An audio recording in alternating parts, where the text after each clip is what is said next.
Welcome to another episode of Natives Podcast. I'm your host, Harry MacArthur, and this is my friend Bob Thornton. Hi, everybody. Harry is not able to sit in today, but in his place, we have two incredible rock stars. The first one is my good friend Chet Tart, who has helped numerous people, including me. And the second one is a personal hero. I woke up at 3 o'clock this morning, and I thought in my head, today is Christmas Day. There's a book, the first book that I read from this individual was called The Go-Giver. His name is Bob Burg. And the fact that Bob Burg is sitting in the booth at Harry and the Natives with me, first of all, is courtesy of Chet, and courtesy of my wife, because she claims that she's the first one who gave me your book, and I tell her I gave her your book, and it's been an ongoing battle for many, many years. But welcome, Bob Burg. Thank you. What a pleasure to be here. I'm super excited.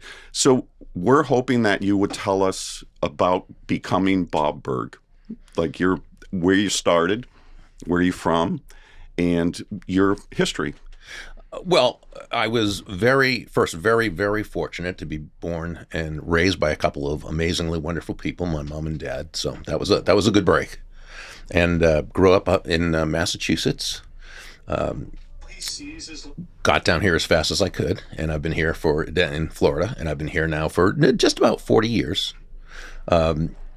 Began business as a broadcaster, actually, doing sports radio in Natick, where I grew up, and then got my first TV job in a very, very small ABC at a very small ABC affiliate in Oklahoma, small town Oklahoma. I was the late night news guy, and I had to be about the worst newscaster you'd ever seen. I could read the news. That wasn't particularly hard, but I was not Tom Brokaw. I think I was 24 years old. I knew nothing about the news back then, and I didn't really care. I wasn't able to get into sports, the sports department, so I did news. So I wasn't really long for the business. I was probably too positive for the medium anyway, even back then. It was like my idea of a good opening would be, good evening, everyone. It's in the news tonight. Everything's great. Go to sleep. We'll let you know if something comes up. So yeah, I wasn't long for the business. So I actually started selling radio and television advertising time. So Chet, I don't know if I ever told you that before. No, of course, you never Chet, did. for those who don't know, Chet Tart, he's a legend in media advertising. But yeah, that was where I started. I did not know that. Yeah. And so what happened was I was not very good at sales either for like the first 3 months, because I had no training in sales. And where I worked, they were good people, but I don't think they had a lot of sales training themselves. So it was pretty much go in, talk to people, make sales. That was the sales training. And that left me very unequipped. So I floundered for the first few months. I mean, I could knock on doors, I could make calls, but I knew nothing I didn't know what I was doing. I had what Jim Rohn, for those who are familiar with Jim Rohn, he was a great, if you want to say, business philosopher. He was absolutely brilliant. But he would have said, I had the motivation, but not the information. I love that. Right.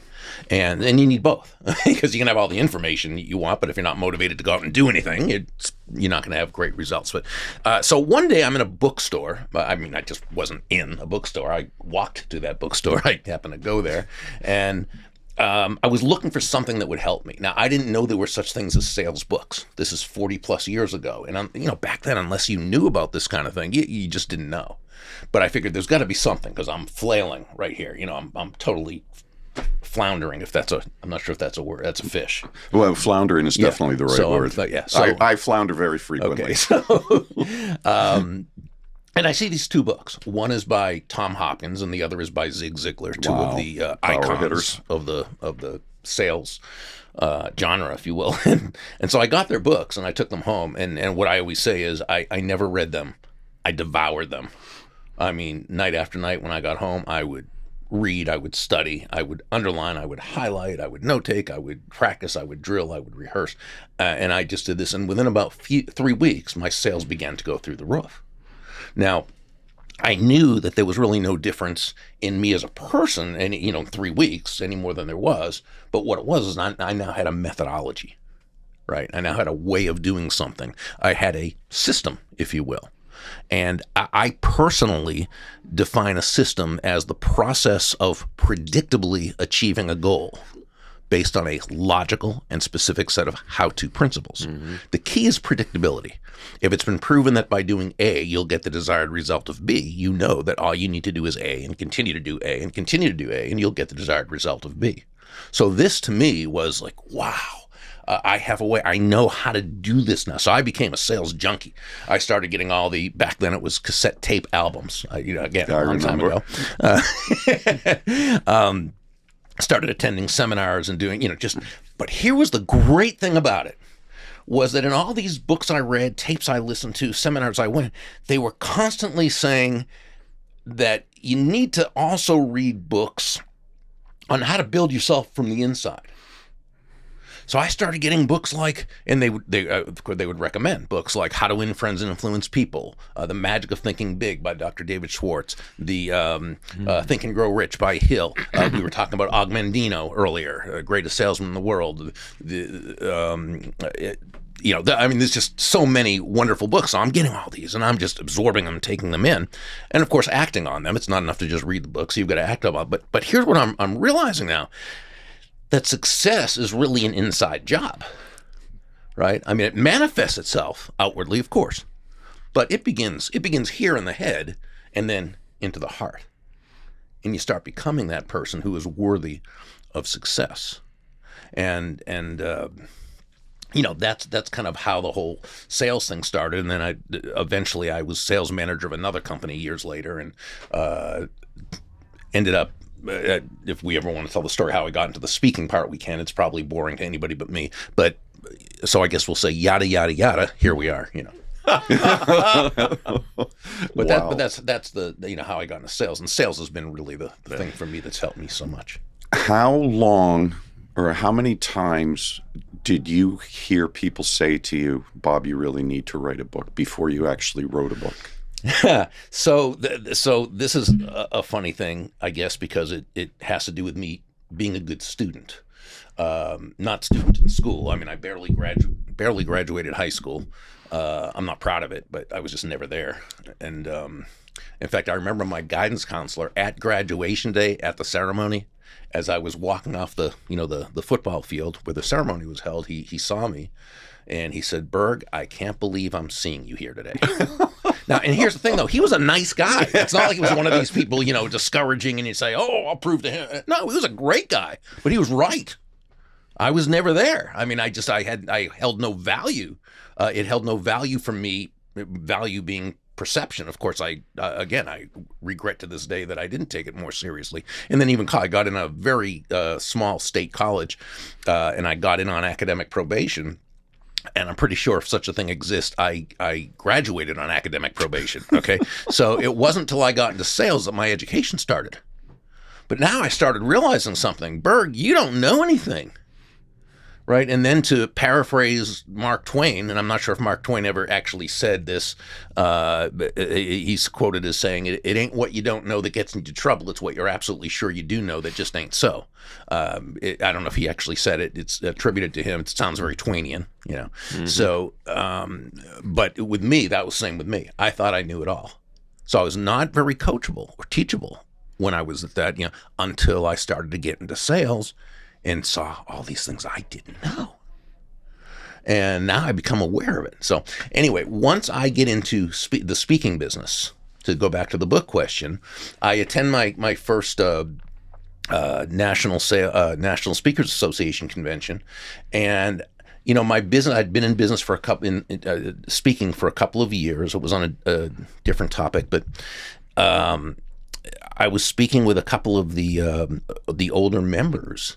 And they were asking me about what I was doing, how my business was going, different things. And one of them said, Burg, you really ought to, write a book now at this point. And I said, well, I really don't want to. I said, because right now things are going pretty well. I'm, getting a lot of paid engagements. I have these, now I had my own albums, right? My own, always seems like a musical, thing. Yeah, I had my own albums, I had my own cassette tape albums, and they were selling really well. And they said, well, but if you write a book, what it's going to do is it's going to position you a lot better better in the marketplace. It's going to make it easier for you to get booked. You're going to get higher fees. You're going to have much more gravitas, the whole thing. And again, now trying to be a good student. Okay.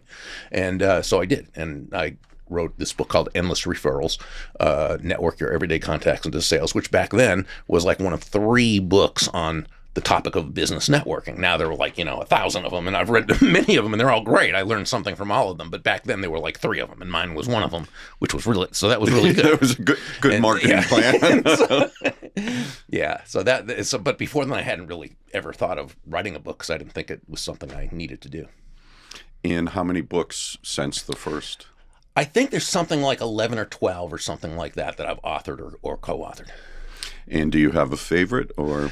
I actually do. It's a book. It's one of the books that didn't sell really well. Now, some of my books have sold really, really well, and others have tanked. Right? This is one of them that kind of tanked. It was called Adversaries into Allies, and it was about people skills. Now, I had another book on people skills called The Art of Persuasion, which I wrote back in the late 90s, which was then republished by an independent publisher and blah, blah, blah. It sold like well over 300,000 copies, and it hasn't stopped selling. But what bothers me about it is it was a long time ago that I wrote it. And you know how, when you've advanced just from age and experience, it's like you cringe at some of the stuff you've written, and it keeps selling, and I don't want it to. That's awesome. But Adversaries into Allies, which is a much better book, didn't sell very well. People, kind of stayed away from it in droves. And so I got the rights back from my publisher, and they were great about it. They're a wonderful publishing house. And I've reworked it, retitled it. It will be released either later this year or early next year, called Genuine Influence, Master the Art of Persuasion. And this is my legacy book, because it's sort of what I feel I was put on earth to write.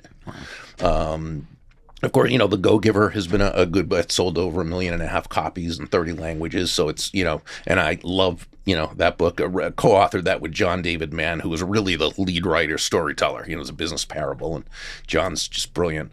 But yeah, The Adversaries into Allies one is my favorite, which will now be turned into Genuine Influence. Well, that'll be exciting to watch it come out and watch how it does. And you're so right. The things that and you shared it earlier today, and you may have shared it on the podcast, but the things that we're absolutely certain about, the things that you were absolutely certain about at 24 years old, and now, and I don't know about you, Chet, but at this stage, I'm not certain about anything. Oh, absolutely. Yeah. Absolutely. The older we get, the more we realize how much we don't know, or that so much of it is incomplete, and there's a lot more to learn. We're typically so much sure when we're younger that we know. It's almost scary. I have a 18, soon to be 19-year-old granddaughter that lives with me, and she is absolutely certain about everything. And one thing she's absolutely certain about is I'm usually wrong, and she may be correct about that. That's funny. Now, I'd like to talk about The Go-Giver, because that is how I met you. Not met you, but that's how I met you, through your writing, and was very impressed and very taken with the story. And I happen to be, those of the people that know me, I happen to be a bit of a storyteller myself. But the story in there and the message in there is so simple. First of all, how did you come up with the name? So when Endless Referrals was out, Endless Referrals was a how-to book, which basically was for entrepreneurs and salespeople who knew they had a great product or service. They knew it brought wonderful value to people, but they didn't necessarily feel comfortable or confident going into their local communities and establishing the kinds of relationships where people would want to do business with them directly and or refer business to them. So it was the roadmap with the premise, which has been sort of my premise of everything in most of my books, is that all things being equal, people will do business with and refer business to those people they know, like, and trust. Okay. And in order to develop those kinds of relationships, you basically need to give value to others first and foremost. It's about giving value. And so after that book was out, I'd always loved reading business parables.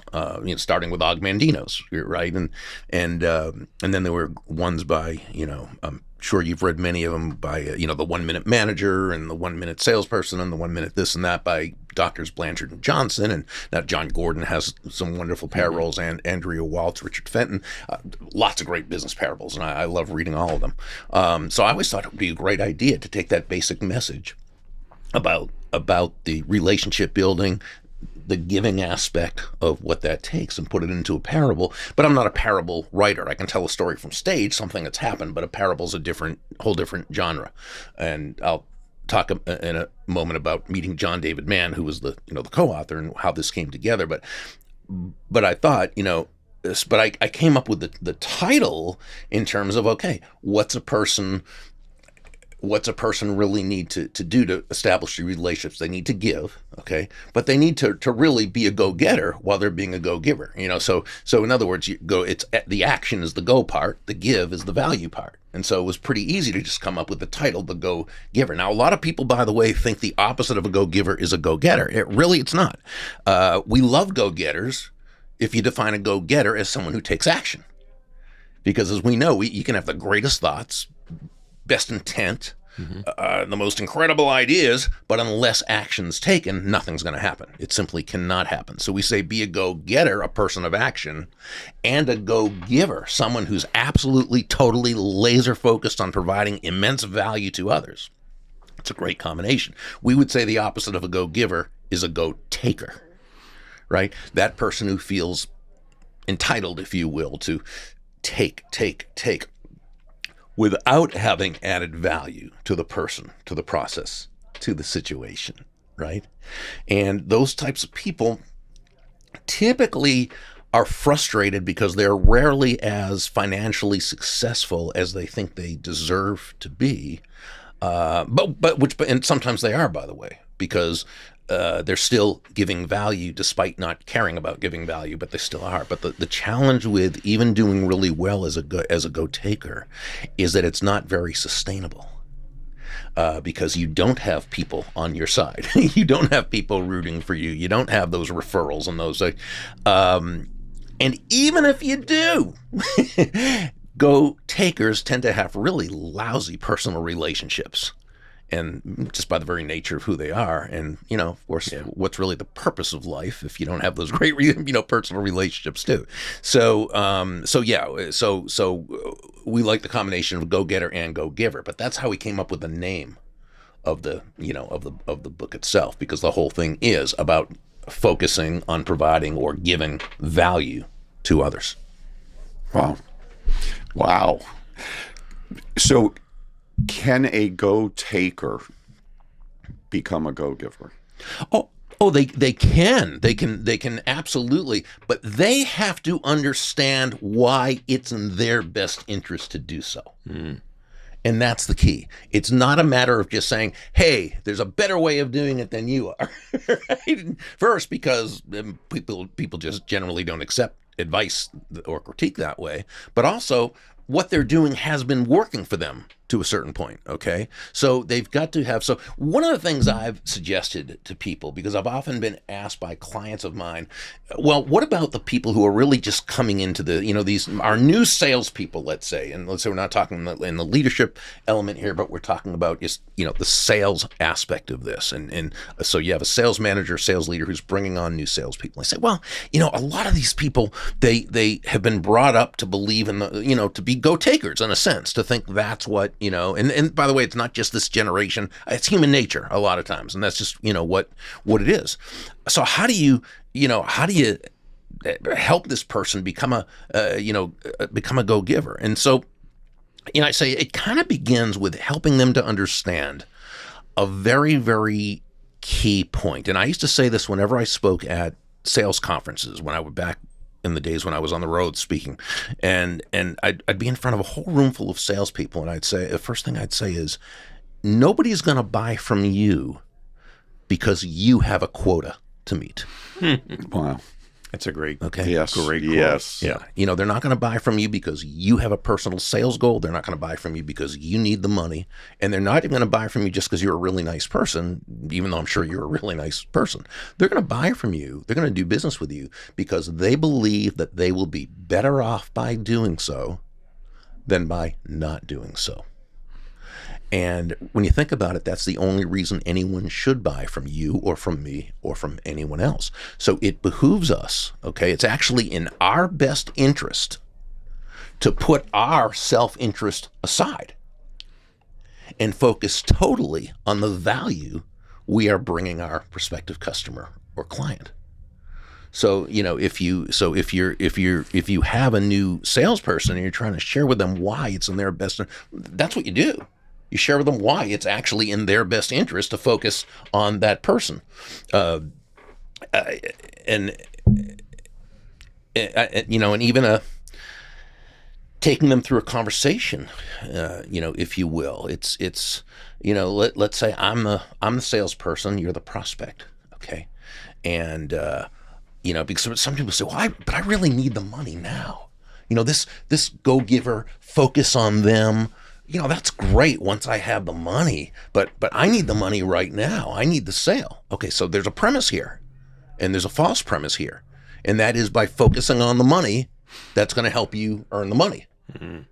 Okay, so I would say, let's say then that I'm the salesperson. You're my prospective customer, and I really need the money. This go-giver stuff, great. We'll do that later, but I need the money right now. So we're in a sales conversation. And I'm asking you questions because I've been taught to do that, but I don't really care about your answers because I'm not thinking about you. I'm thinking about the money, right? And by the way, back in the day, we used to call that commission breath. You're probably familiar with those, things. And people can usually sense it, right? But let's put that aside. They can smell it. They can smell it, yeah. So I'm asking you questions not because I really care about your needs, wants, and desires as much as I want to be able to get some information so I can sharp angle you into a close later, okay? Now, when you have objections, I'm a little defensive about it. I give you the standard answers and I try to be calm in there, but I'm a little defensive because these objections of yours is standing in the way of my money. Okay? Now, I'm closing early. I'm closing often. I remember we were talking about what was the movie we were talking about? Glengarry Gordon Ross, right? And so closing early, closing often.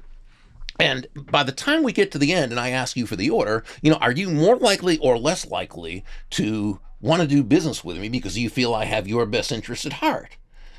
And probably your new salesperson will say no. And if they're kind of thinking about it, you just kind of go, probably not. And they'll say, yeah, that's true.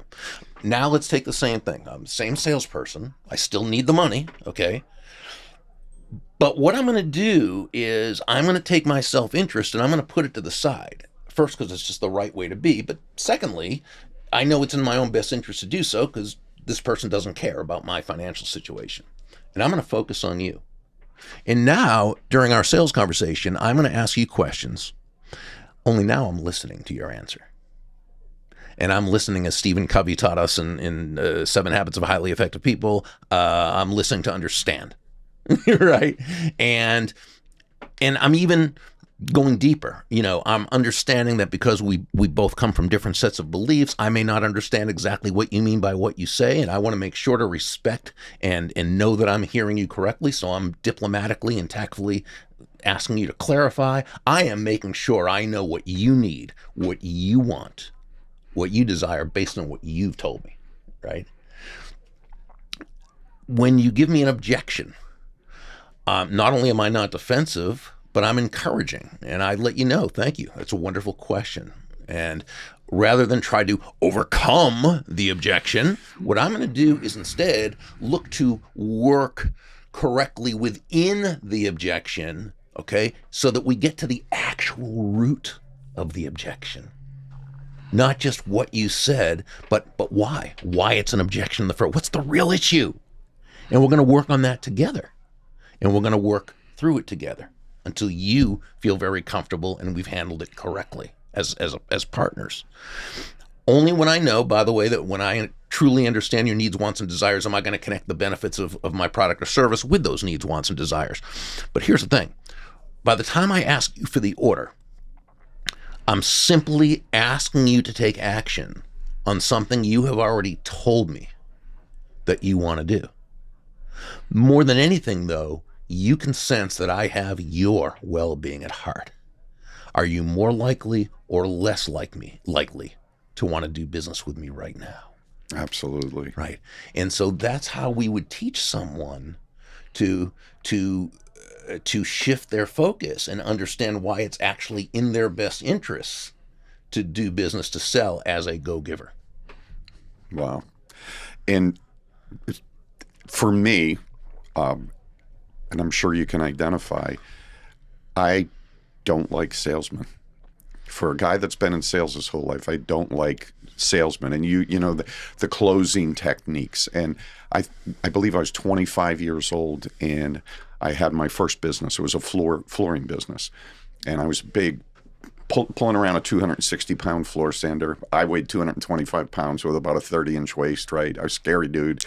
I came home one night and my little bride, my two little kids, and she says, we have a vacuum cleaner salesman come in at 7 o'clock.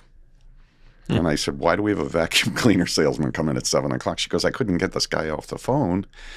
And he's coming to show us, it was called a Rainbow Bright vacuum. I remember those. You remember those? Absolutely. And I said, what we can go to Sears at the time. We can buy a great vacuum cleaner for $75. How much is a Rainbow Bright? I don't know. I think it's $500. Wow. And now I'm talking ancient history. So she puts the kids to bed, and this guy comes in, and he is the most aggressive. All he sees, he looks at me and he sees the commission, and he uses every technique. Yes, yes, yes, yes, yes, yes, yes. So all I need you to do is sign the paper. No. You know, I don't want. And when he walked in, I said, listen, don't bring your stuff in. I'm not going to buy your vacuum cleaner. And he said, no, you can't be that way. And I have to report to my boss and just let me go through.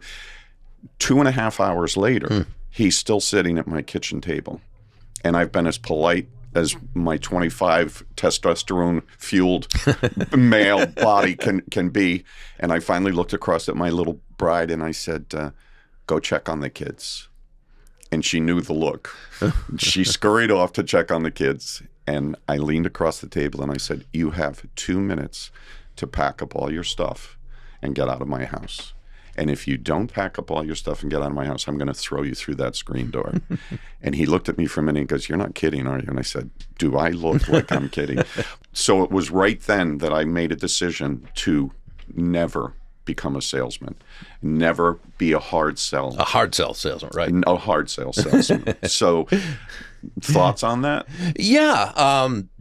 I mean, you know, and going back to Jim Rohn for a second, he said, you know, you can learn from everyone. Some people you learn what to do, and from some people you learn what not to do. And that would have been one of those lessons about what not to do as a salesperson. You know, it's interesting because when people say to me, well, you know, Bob, I don't like selling, or I could never sell, you know, I don't like selling. My feeling is this. It's not that they don't like selling. It's that they don't like what they think selling is. Perfect. Because if you see selling, if you understand selling to be trying to convince a person to buy something they don't want or don't need, which by the way isn't selling, that's called being a con artist, right? So if that's what you think selling is, well, of course, nobody with any set of morals or principles would want to be a salesperson. But that really isn't what selling is. And you know, people like you and Chet have proven this throughout the years. Selling is simply discovering what the other person does need, does want, does desire, and helping them to get it. You know, in Go-Givers Sell More, which was the follow-up to the Go-Giver, John David Mann and I say, and John had discovered this because he's a wordsmith. I mean, the guy's so brilliant. The old English root of the word sell was selan, which meant to give. So when you're selling, you're literally giving. Now, someone might say, well, wait a second, Burg. Yeah, I get it. That's clever and all, but isn't that just semantics? You're selling, you're giving. What exactly are you giving when you're selling? Well, let's say you're in a sales conversation with someone, okay? What you're selling. What exactly are you giving? I suggest you're giving that person time, attention, counsel, education, empathy, and ultimately extraordinary value. So if we can see selling as doing that, now we see selling and not as a necessary evil, but as something that we're bringing to the world, right? That is positive, something that we're doing for someone. Now, do we make money from that? Yeah, absolutely, and that's fine. Money is simply an echo of value, right? Money is an echo of value. It's the thunder, if you will, to value's lightning, which means nothing more than that the focus must be on the value you're providing or giving another human being. The money you receive is simply a natural result of that value. So yeah, and that's one reason why I love selling. I mean, it's something where, you can help those in your world and make a great living by doing so. It's like, does it get better than that? Wow. Can I offer you something about what you just said? And Bob is a typical example of it. Most people that I sold radio advertising to became my friends. Yeah. Because I was curious about them and about their business more than about the advertising. Absolutely. And if you, I'm thinking about, remember I introduced you to the window guy, Seacoast, and I said, you need to get in Bob for him to help you with your business. Even though he was buying advertising, I was connecting with him. The presidents of some of the car dealerships in West Palm Beach, where I was, everywhere I go, Chet, can you help me with a car? Oh, yeah, talk to him. He's the general manager, or he's the president of this company. Yeah, how do you know these people? I said, because they're friends more than they were advertisers. Mm-hmm. And you remember, Bob, we talked for a while before you even became an advertiser. At least a year and a half. He was like bad meatloaf. He just kept coming back. No, he truly became a friend, just what you said. He's sort of like the connector in the Go-Giver. Yes, he really truly is the connector. Yeah. But you're here because of Chet. Yeah, well. Because of my relationship with Chet. Yeah. And I remembered somewhere in my crazy brain, I was like, pretty sure Chet is friends with Bob. And I was connecting Miles, who we had breakfast with this morning. Miles at our masterminds, Miles ran the meeting, and he said, if you could meet or be introduced to one person, who would you meet? And it went around the room, and when it got to Miles said, if I could meet one person, I would want to meet the author of The Go-Giver, Bob Burg. I would want to share with him what a difference he's made in my life. Mm-hmm. And Miles has helped many, many people, which is really cool. And I'm sitting in the room, and I'm like, all of a sudden that crazy brain went, pretty sure Chet's friends with him. I never said anything. I went out to my truck to leave that morning. I called Chet and I said, Chet, you ever read the book, The Go-Giver? And he goes, Bob Burg, my friend? And I said, I knew it.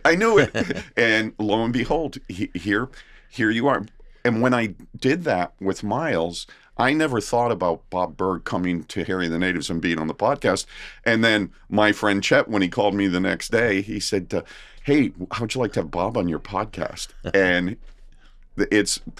we give first. Well, yeah. So, you nailed it. A couple levels. First, and so, we were talking earlier, Chet is like the most connected guy you've ever met. Everybody knows Chet, and everybody knows, likes, and trusts. Loves and trusts Chet. So that's one thing. But, I've also kind of gotten to know you just through my research of you, okay? And, you've got that same heart. You've got that same heart for service, okay? And so you're that exact type of person who would be in Chet's world. Mm-hmm. Thank you. Chet would be in your world. And what happens, and it's that whole, it's that, if you want to call it the Go-Giver philosophy or whatever, this was around long before the Go-Giver came out, but it's that type of thing where Go-Givers tend to attract other Go-Givers. And you expand your reach, you expand the value. Okay, that's why free market capitalism works, because you've got people because they know that value plus value equals a ton of value. You know what I'm saying? As opposed to that limited pie type of thing. Oh, I can't introduce that person to that. They may take away some of my... No. Instead, it's how do we build a bigger pie for everybody? Wow. And there's way more pie than any one person can have. Of course there is. And that's what... Sure there is. And I love when you brought up you don't do it for the money. And the way that it was put to me by one of my many, many mentors years and years ago, he said, Bobby, money is just a way of keeping score. Yeah. You It's do an what echo you're of value. supposed Sure. to do, and money will always follow you. And when you do have that heart, that Chet heart that he brought to me, and I became such great friends. When this guy would walk through the door of the showroom, I would be excited. It wasn't like, oh my God, here comes. I never thought of him as a salesman. Okay, the very first time I met him, I thought of him as a salesman. We would have revival meetings. Yes. We would tell our stories about people that we were. I don't like to use the term working with, but people that we were helping. Trying to, just like we've been helped, you obviously have been helped. Chet, I know, has. He's shared some of his miraculous journey. But we would just share stories. And we did. We became such great friends. And we introduced one another to different people. He came and helped me with an insurance guy, Gary, who was really struggling, who was introduced to me. A friend called and said, hey, this guy's getting ready to shut his business. Would you meet with him? And I went and met with him, and we hit it off, and I gave him some ideas. And I knew that Chet could be a huge part, and Chet came in and influenced him. And Gary, who had 3 people, it was Gary, his wife, and one other guy, and he said I could sell for someone else and make more money. We went through the whole thing, sat down, I gave him a list of ideas, and Gary now is, I think he has 237 agents working for him. Wow. And you probably remember we were there, and then also we went to a gymnastic place. They were having problems. Yes. And we worked with them. That they had a trampoline park. That's what it was. And unfortunately, they took their entire life savings and opened it up, and it was a flying success. The trampolines get it. Sorry, dad Yes. humor. I have to use it, but because of the pandemic, every contract that they had closed. But we went in and did the best, and you gave them some great ideas, and they were able to limp through for another couple of years. And fortunately, they closed it down, because sometimes when you make a mistake, the best and the fastest way to recover is to admit you made a mistake and move on. But didn't Close they it down. hit COVID too? Did they make it to COVID? Oh, that's what I meant to say. The pandemic. The pandemic. That's when they just couldn't. They couldn't sustain. So Yeah. So you talk about doing favors for somebody. Sometimes it turns out bigger. I think we were talking a little bit about my first investor, which was W. Clement Stone's family. Wow. For those who don't know. Thank you. Go for it. Because we have a lot of younger listeners, which we're super grateful for. Who W. Clement Stone wouldn't mean anything. He was really one of the combined Yes, you got it. insurance, but he was one of the first who really understood how personal development fit into business, sales, life.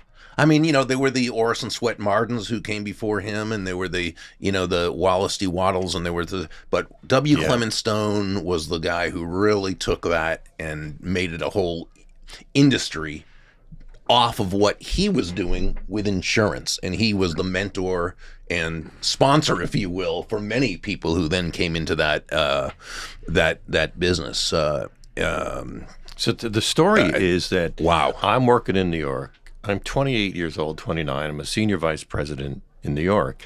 And I worked for a company called Blair Radio, but I was their main consultant for all the radio stations. And so this guy comes in and he says he's looking for a voice. Clement Stone in Chicago is looking for a voice for his tapes of positive thinking, whatever he's doing. He took the idea from Earl Nightingale, because that's how he talked to him. Earl. So I said, hey, I have some voices from radio stations that could help you out. One of them might be Rick Dees in L.A. Do you want to contact? And they started recording, and I didn't hear from him for 2 years. So 3 years later, I'm deciding to buy a radio station, and I'm writing down all these important people that I should see, and I didn't write Clement Stone's name down. Some guy comes into the office, goes, he wants to see you, and he's from the Clement Stone office, and it's like how the universe get you connected. And he goes, Clement Stone would like to thank you for helping him because it was a complete success. Wow. And this is like 3 to 4 years Wow. later. That's crazy. And he said, he'd like to know what he could do for you. Just like that. I said, Again, this is like a real big thing. And I this is said, huge. I'm buying my first radio station and I need some financial help. And he said, well, I'll go back and ask him.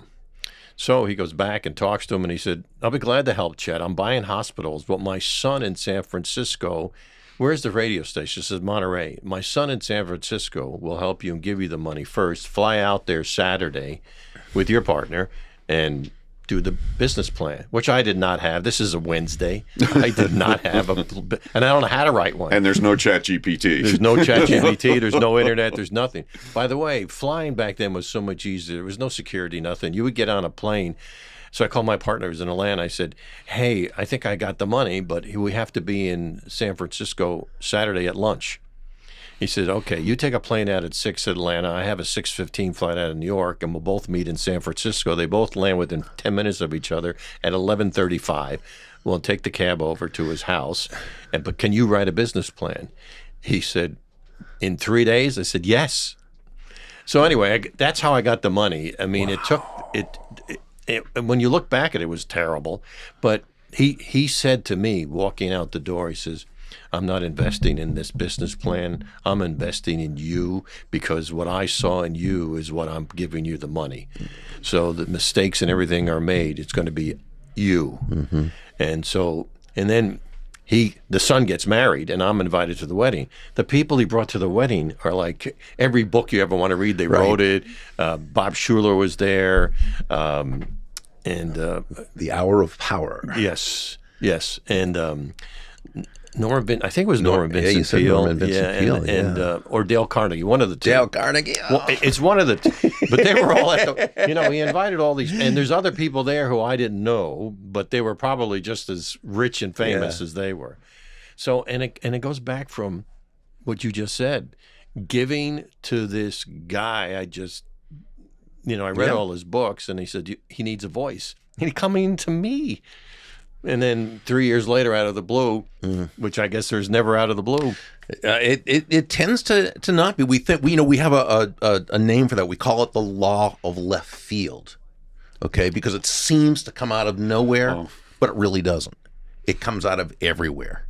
It comes because of all the relationships. And I didn't know he was partners with Napoleon Hill. Because he told me that. He goes, I have all these books for you from Think and Grow Rich. He said, what's one of my favorite books? He says, well, I have a ton of them. I'll autograph them. And he had his own books called The Power of Positive Thinking. And he would come to the radio station. You know what that did to the staff? Because these people never heard of it. This was 1986, my first radio station at 33 years old. And he is coming in and baptizing us with Think and Grow Rich. Wow. Out of left field. Wow. But you're right. It's from our daily actions. It's from that giving. That it happens. And how many people's lives you've touched. And so it really isn't a surprise when it does happen. But it is. Right. It seems to come out of left field. It seems to. It's like, where did that come from? How did that happen? And, there's a lot of times you never really will be able to connect the dots. But if you could, you see that it had this person touched this person who said this person who did something somewhere for this person and all the thing. And the reputation grows, right? And people, the world becomes what we call a benevolent context for your success. So that's you're both really walking embodiments of that. So that's why you've been successful. A friend of mine says success doesn't leave clues; it leaves billboards. Right? Oh, that's brilliant. That's brilliant. And the biggest thing that I really hear from both of you is the education process. And you didn't get it in school, and I didn't get it in school. I'm pretty sure you didn't get it in school because I've heard your story about college. You picked the easiest to get into college so that you could go party and be with the girls in Florida. That's correct. So, and I didn't go to school because I was a derelict and I was in a juvenile facility for part of my time. But it was when I discovered the power of reading and the books that you guys have shared. You can look and say, oh, you three, you're over the hill, and those books are still some of the most powerful teaching instruments in including yours. And Why haven't you written a book, Chet? Yeah, Chet. I'm about to. I'm about to. Would you share that with us? What is that book going to be? I'm doing it with somebody else because I'd like him to write the book more than because I don't really take the time to write the book. But it's about me talking to him, and it started out with a conversation.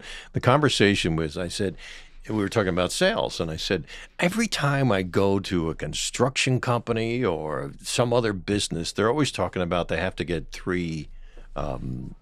What do you call those things? 3 estimates.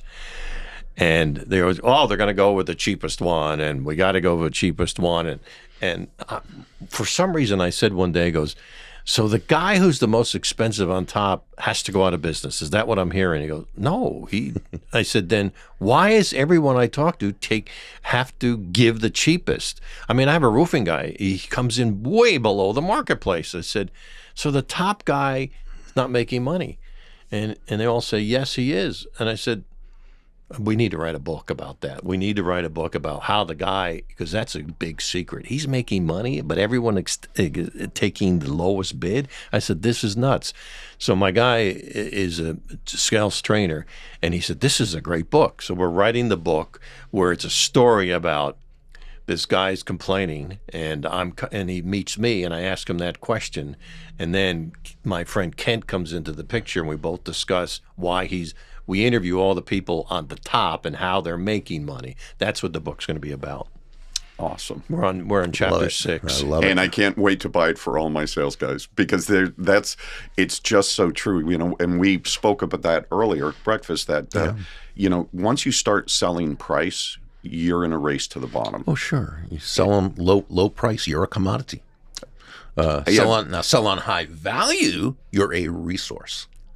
Say that one again. Well, Say that one again. When you sell on low price, you're a commodity. When you sell on high value, you're a resource. You know, when you sell on low price, it's a race to the bottom.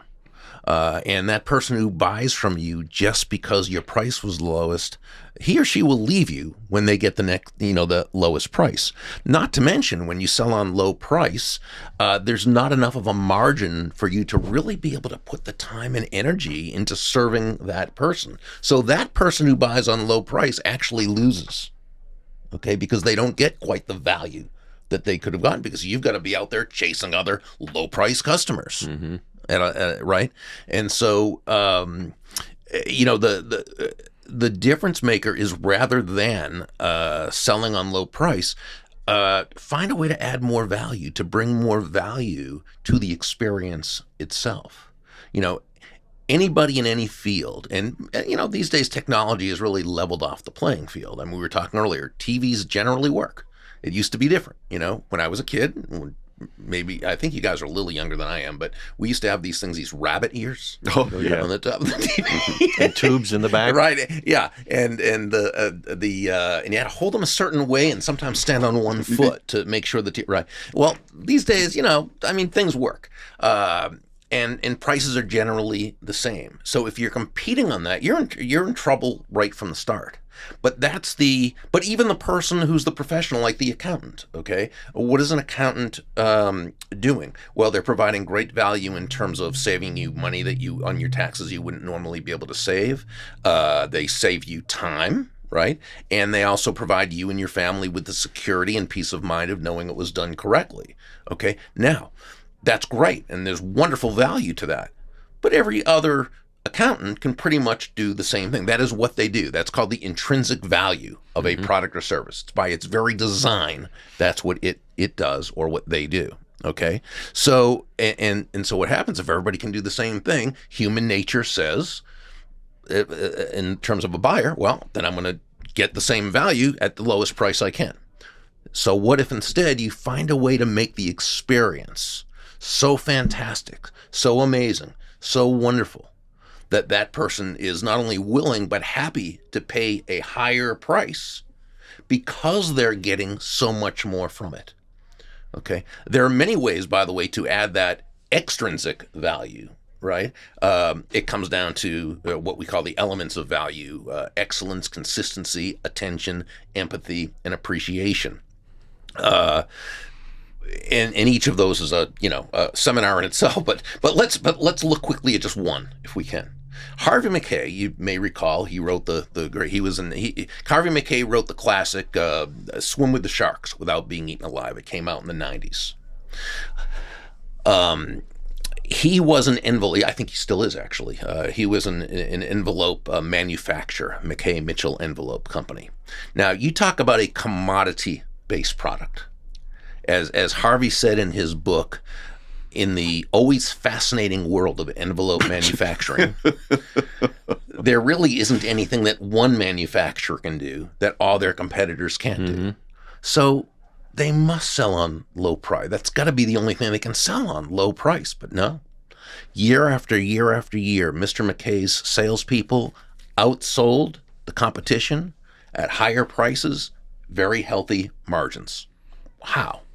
One of the ways was something Mr. Mackay developed called the Mackay 66. This is before the days of the internet. It was a binder, and it had 66 questions on it that his salespeople were charged with finding out the answers to before they ever tried to close a sale. Okay, and it was just, now it wasn't a matter of asking questions like an interviewer. That certainly wouldn't have worked. It was just, but you had to actually have conversations with these people, like you guys had, right? You had to have conversations with the people and get to know them. Right. And get to know about them. And these questions, again, it wasn't really about the business of the person's business themselves, although there were a lot of, what pictures or trophies do they have in their office? Because you want to get to know about them.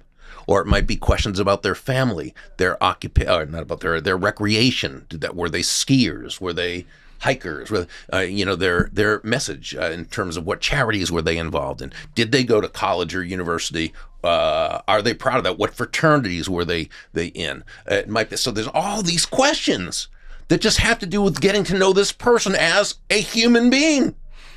It wasn't B2B, business to business. It wasn't B2B, business to consumer. It was H to H, human to human.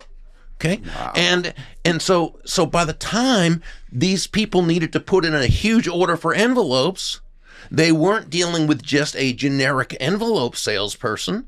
They were dealing with someone who they knew, they liked, they trusted, and who knew had their well-being at heart.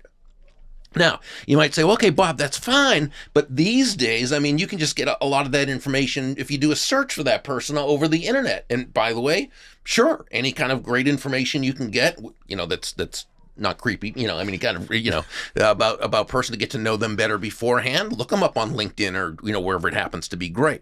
But it was never about knowing the answers to those 66. And by the way, it didn't have to be all 66, but most of them. It was never about knowing the answers to those questions. It was about being the type of person who cared enough to want to know the answers to those questions. You want to hear something?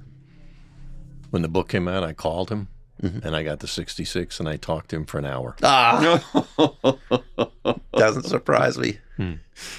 Oh, my God. And he picked up the You phone. too. By the way, you can go online and just do a search for Mackay 66, and It'll be there now, but back then, It was a guarded. it wasn't guarded. He just said, I'll give it to you. Yeah. And he was amazed that I picked up the phone. I guess people didn't do that. I wrote a book, and I said, I'm going to call the authors. He's very soft-spoken, isn't he? Yeah. He is. And then I met him at a convention one time, and people remember my name because it's not different. It's not Joe Smith. Right. It's very unique. So he remembered who I was. Yeah. Yeah. So here's another Mackay story. So I opened for him in Dallas, Texas one time, and he actually called me on the phone to find out some of the intricacies of what I was talking about, so that he would be able to know how to play off me and not say the same things, be able to, that's a pro. Here's a guy running this whatever $1 billion, envelope manufacturing thing aside from his, speaking, his books, which were already, and he called me on the phone to make sure that he was able to do a thing that was complimentary as opposed to, and that's class. Wow. And that's pro. Wow. Whew. What's the biggest venue that you ever spoke at? There were 16,500 people. It was actually in Boston at the It wasn't the Boston Garden. It was the other arena, and I can't think of the John B. name. Hines? It was Hines Auditorium, I think, yeah. Nice. I'll fill in the blanks. Because I worked there. That's why I remember. Wow. 16,000. Yeah, it was 17,000 a sales rally, people. yeah. Cheapers crow. Yeah, well, I used to do a lot of the Peter, well, not a lot, but I did some of the Peter Lowe ones as well. I don't know if you remember those Yes, I do. back in the day. Back one of them was in West Palm Beach, which was really fun. Well, because he lives here and his wife lives he here. did, yeah, they did, yeah, and this was back in the 90s, and I remember it was really cool doing it here because I didn't have to travel to get there. It's like I remember just driving the car to the convention center and yeah. And you shared. I always loved when I didn't have to travel. You're still speaking, but going with that. Yeah. So sans airplanes. You're going to have them come to you. Yeah, so I do a lot of virtual keynotes, but really, I haven't spoken on stage a lot lately, and I always loved the speaking on stages. I just didn't like the traveling to have to get there. So my goal now in my old age is to maybe do one a month, maybe a little more than that, but once a month for a live convention that actually holds the convention anywhere from Orlando to Miami. Any drivable, any comfortable drivable thing. And I and Chet was telling me about how if I go to Orlando, I can actually even take the train now, which I didn't even think of because I said to him, God, I wish the driverless cars would really come into if I have to go up to Orlando because I just don't like that. Even that drive, but first world problem, as they say. Because, right. Yeah, so I don't want to stop speaking on stage. I really do love doing that. It's just not worth it to me to travel anymore because it's just again, as you get older, you stop doing the things you just really don't want to do, and getting on airplanes is something I never liked that part, but it was doable. Now it's not. Now my bones hurt when I do that. All that stuff.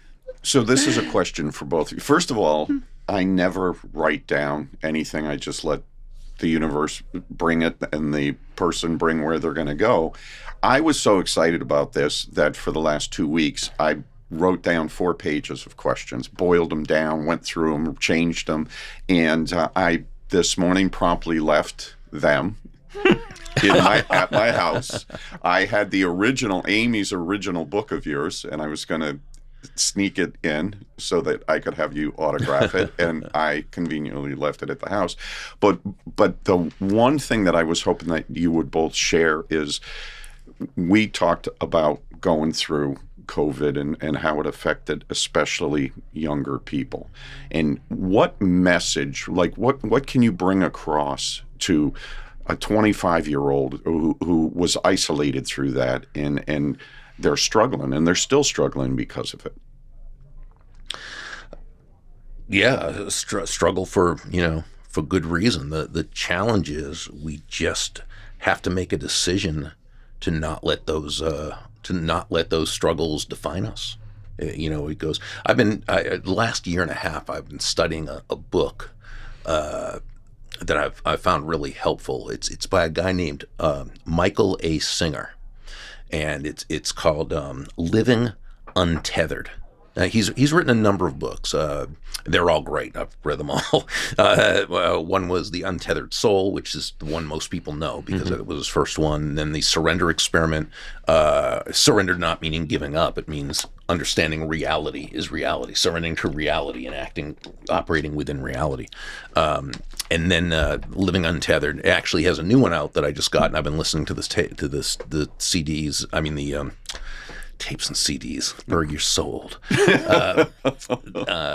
On the come on, help him out, Seth. What is the order? iTunes, on Podcast, Spotify. No, just you get it from Amazon, but it's on audio.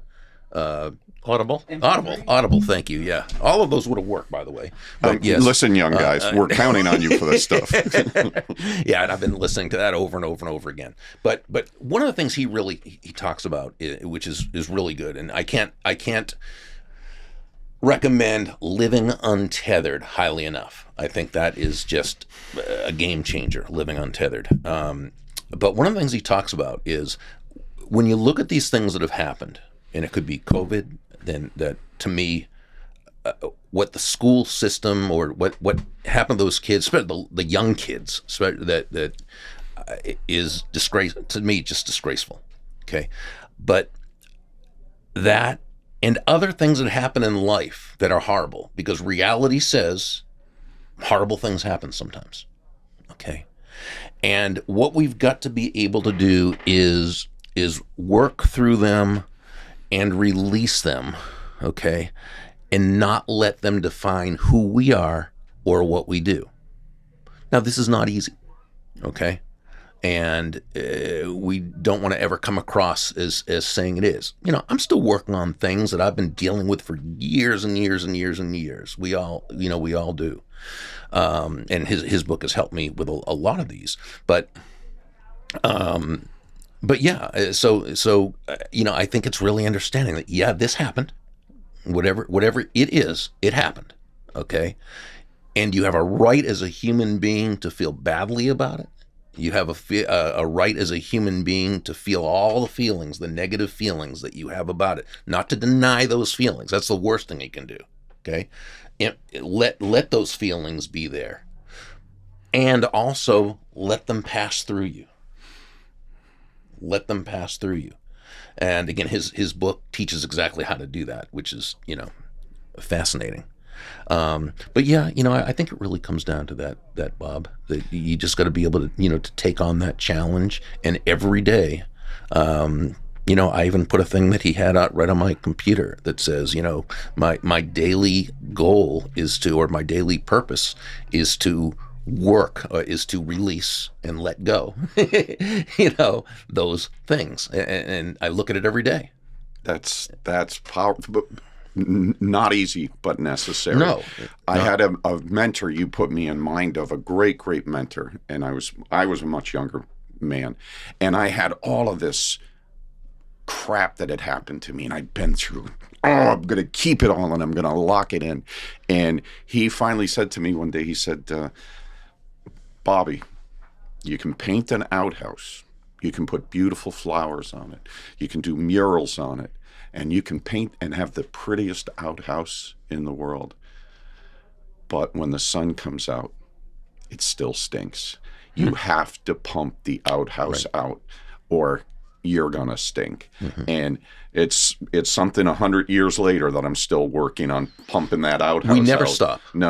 No, but I love that you have it right on your computer, and there's great power in that. One of my greatest mentors was a fellow by the name of Bob Dunwoody, and Bob was from the financial world, and he took me under his wing, and I learned so much from him. But he gave me the power of writing it down. You don't have to think about it. You don't have to take action on it. You just need to read it, and your brain will figure it out. And I put stuff on the mirror. We keep a dry marker in the bathroom.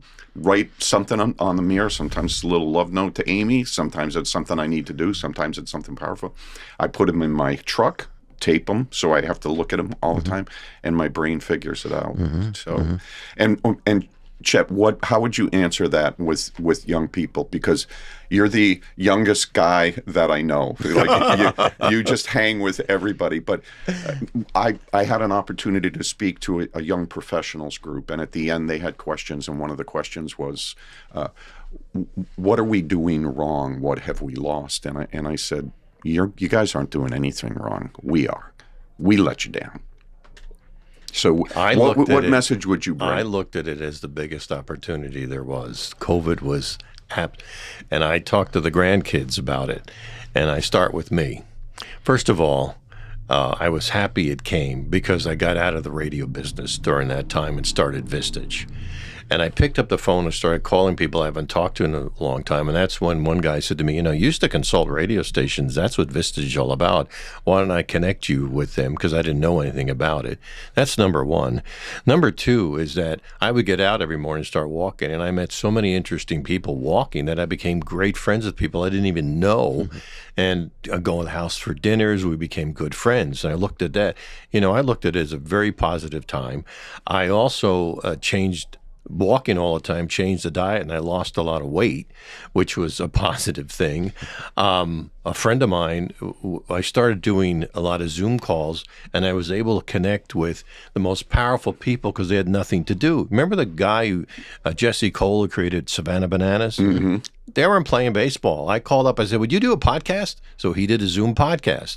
I called up my friend Ryan Hawk, who does a big, his brother's AJ Hawk. We talked about football. I did a podcast on that. I called up John Gordon. Nobody's doing anything. So I was able to get through to everything. John Maxwell, called, did an interview with him. And he invited me to his Christmas party to his house. This is all because of COVID.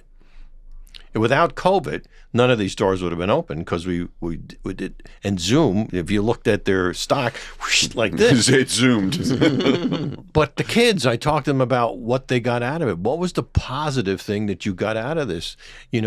Can you learn at home? What are we doing together? And we're going to school together because they were living with me at the time, and because my daughter got divorced, and so I had the grandkids and her, and we go, what are we learning from this? And let's talk about this, and let's go outside and take a walk in the sun. Things that you couldn't do on a regular. So I looked at COVID as the most positive thing in the world. It changed my life. It changed everything. The only sad thing is that these kids need to connect. We can't do life alone. And so I would say, why don't you Zoom with a friend? And we did. And I started talking to my daughter up in Orlando. We did virtual cocktail parties together. She had a drink, I had a drink, and we all sat and talked. And we talked to people we haven't talked to in a long time. And my grandkids started talking to their friends they haven't talked on Zoom.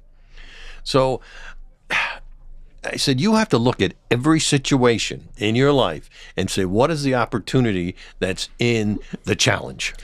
There's opportunity. There's a great lesson in there too, because which again has to do with reality. Okay, and that is, and this is where again Michael Singer would talk about in the surrender experiment. You surrender to the reality that there is a thing called COVID happening.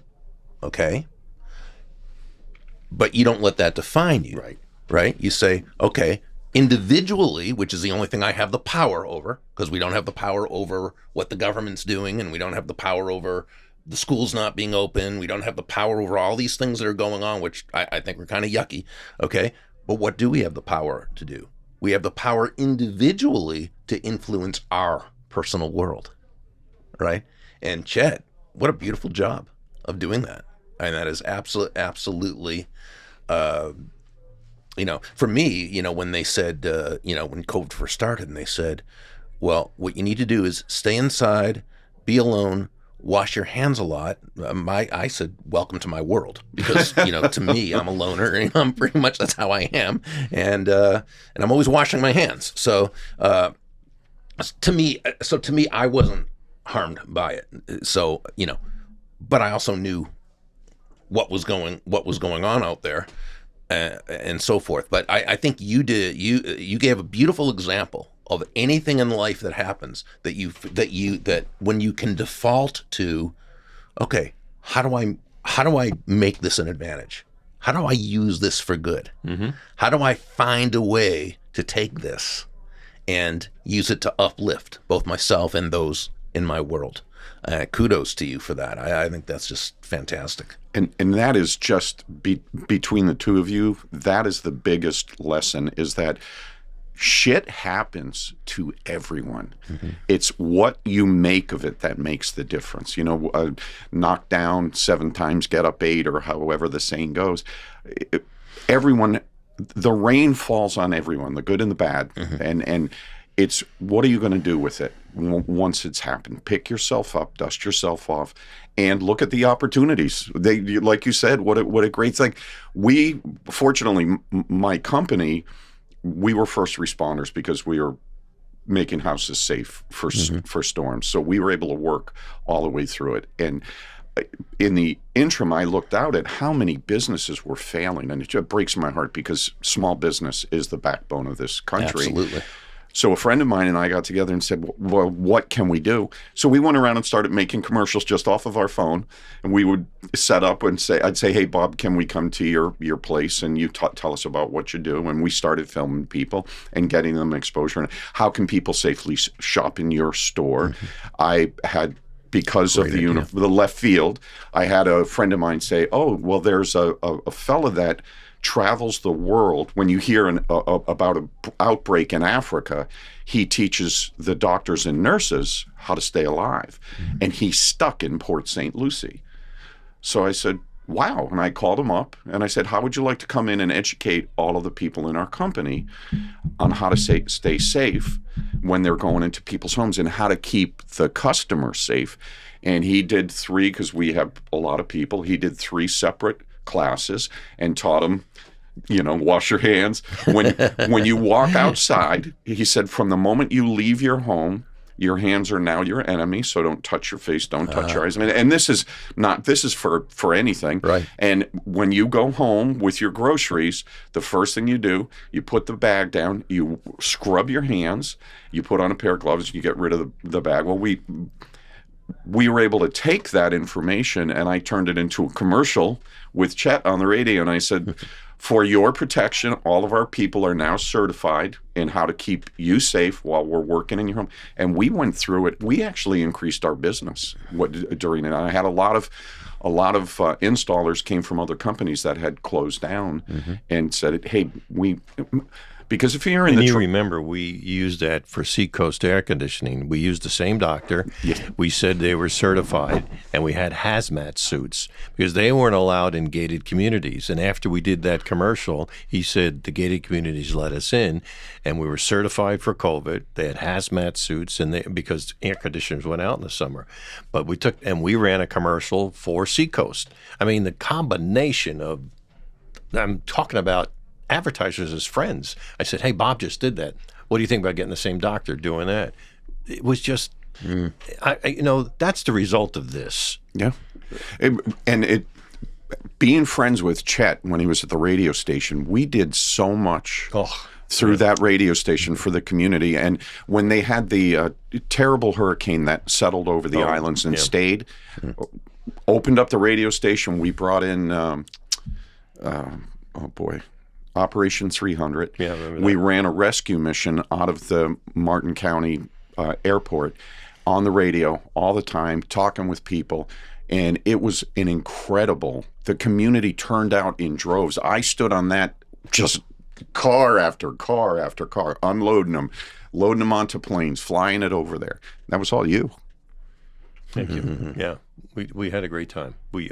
It was, and remember when somebody was attacking your phrase and attacking his phrase, and I said, why don't you come in and do a dual commercial together? No one ever heard of that. 2 different clients coming together talking about watch out for the people who are frauds out there. Yeah, because don't roast, call Seacoast. Right. And please remember, at O'Donnell, it's our family protecting your family. And this company down south would steal verbatim my commercials. And I didn't, at the time, I hadn't gone after the copyright.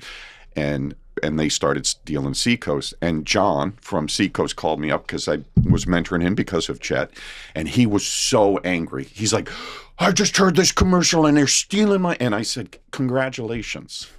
And he said, what? And I said, congratulations. You are now powerful enough that people want to steal your credibility at what you're doing. And I said, they're doing the same thing to me. So I called Chet and I said, look, he's really upset. And Chet goes, why don't you guys do a joint commercial? We went in together and we recorded, and I did his slogan, he did my slogan, and we went back and forth. And it was a huge, huge hit. Yeah, everyone. And guess what? It. Both of those companies stopped using our stuff because they were embarrassed. So. All right. Is there anything else that you want to address, or a parting message that you could share with our listeners? Well, I do remember one great piece of advice I received. I'd probably been in sales for a couple of years at this point and had been doing pretty well. And I went to work for another company and I was selling a high-end product. And I was in a sales slump. And I made the young salesperson's mistake of rather than, focusing on my prospective customers and serving them as I should have been, I was so concerned about getting out of my slump that I was totally focused on myself. And we know how that tends to work out, right? Because again, no one's buying because they want to help me get out of a slump, right?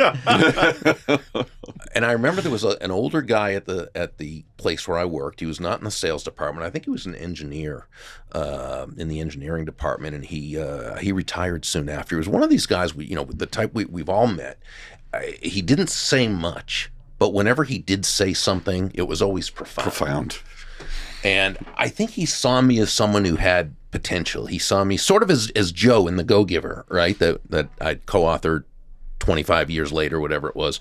He saw me as that kind of young, up-and-coming, ambitious, aggressive salesperson whose heart was in the right place, but whose focus was way off.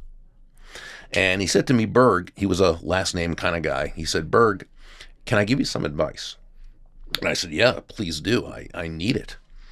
And he said, if you want to make a lot of money in sales, he said, don't have making money as your target.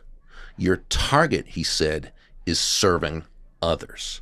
Now, when you hit the target, he continued, you'll get a reward, and that reward will come in the form of money, and you can do with that money whatever you choose. But never forget, he said, the money is simply the reward for hitting the target. It ain't the target itself. Your target is serving others.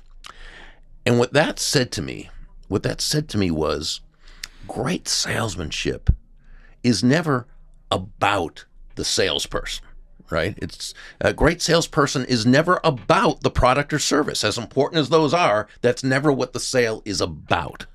Great salesmanship is really about the value you are adding to another person's life. Or we could even probably more accurately say, it's about another person's life being better just because you are part of it.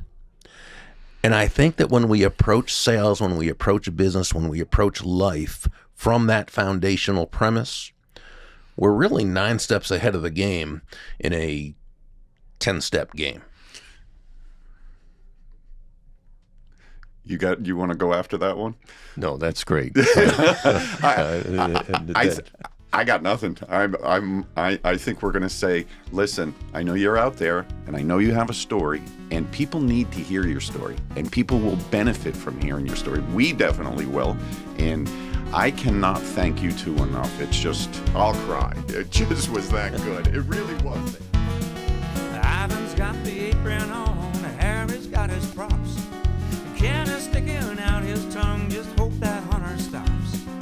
Mom's singing a cappella, Pete's on his favorite stool. Sandra's back in Greensboro, so